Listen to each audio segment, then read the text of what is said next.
আসসালামু আলাইকুম প্রিয় দর্শক ভাই বোনেরা, আশা করি সবাই অনেক ভালো আছেন।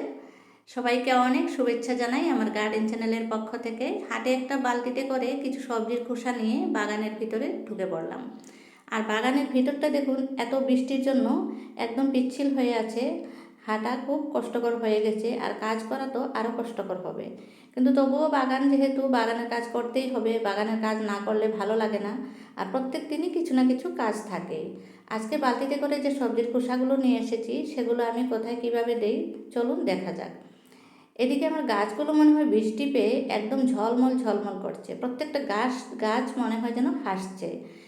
গাছকে এত ভালোবাসি, গাছের দিকে তাকালে মনে হয় গাছগুলো আমাদের দিকে তাকিয়ে রয়েছে, আমার সাথে কথা বলে, হাসে। এরকম গাছের কখন কোন খাদ্য দরকার হয় প্রত্যেকটা কথা আমাদের মনের মধ্যে থাকে, যে গাছে কোন খাদ্য দিতে হয়। আমি প্রত্যেক দিন বাগানে আসার আগেই ভেবে নেই আজকে কি করব বাগানে গিয়ে। ঢেঁড়স গাছ লাগিয়েছি গ্রো ব্যাগে, 12x12 গ্রো ব্যাগে, খুব সুন্দরভাবে হয়েছে।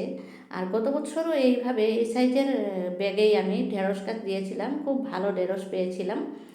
আর এখানে দেখুন বরবটি লাগিয়েছি আমি একটা মাছের বাক্সে। গাছটা মাশাল্লাহ অনেক গ্রো হয়েছে, হেলদি হয়েছে। আর এই যে আমার রয়েছে ড্রাগনের গাছ, ড্রাগনে আমার ফুল এসেছে। এই যে দেখুন, আমি কাছে থেকে দেখাচ্ছি, একদম কাছে গিয়ে দেখাচ্ছি। দেখুন এই যে একটা ফুল ছোট আছে এখনও, এখানে ফুল আসবে। আর এই যে গাছটা বালতিতে, এটাতে কিন্তু এবার ফল হবে না, ফুল হবে না, কারণ এটা নতুন চারা থেকে গাছ করেছি। তাছাড়া এই যে ঝলমল করছে ফুল ধন্দল গাছে। তারপরে এই যে বেডের কাছে চলে আসলাম। এই বেডটা আমি রেডি করব সবজির খোসা দিয়ে। এই বেডটাতে আমার পুরনো গাছ ছিল, গাছ উঠিয়ে ফেলে দিয়েছি। এখন আমি সবজির খোসাটা কিভাবে দেব। এক সাইডে আমি একটু গর্ত করে নিলাম। দেখুন এই সাইডে অনেক শিকড় রয়েছে পুরানা গাছের, এগুলো কিছু হবে না, এগুলো পরে মরে যাবে, গাছ যেহেতু ফেলে দিয়েছি।